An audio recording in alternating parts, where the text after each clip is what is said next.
3, evaluator number 3, Toastmaster Robert Leedy. Hello, Robert Leedy. Good morning, Winter Park Toastmasters, and especially Carlos. Carlos was prepared. He stood up here well before the introduction started. He even waved when his name was said, which was kind of cute, although he forgot his rooster.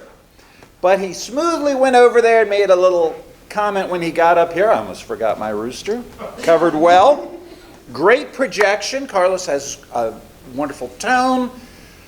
Excellent prop. I don't know how that worked with the rooster, but I want one. It's great. He was very engaging. He had a parable for us about a rooster, which, did you feel how that just kind of drawed us in? I was like, what the heck is going to happen with this kid and the rooster? And then I kind of got the idea. So it very much brought us in. You had us very, very much. You did something like this, strutting rooster, great gesture.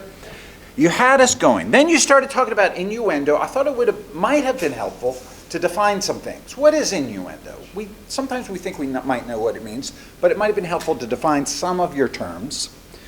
Then you talked about steps to restorative justice. You had 3 questions. I just got the first one, who got hurt?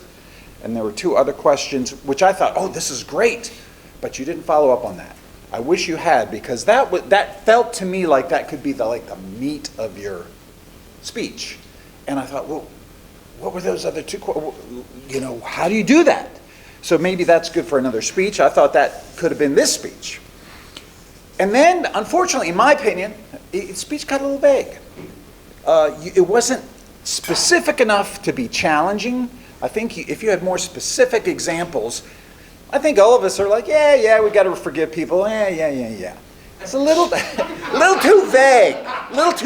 I think we were talking beforehand about some things. Maybe you could have gotten a little more specific. It could have been a little more challenging to us to think, oh, that's what he's talking about. But all in all, very good speech. I enjoyed it, and I hope to hear you again. Thanks.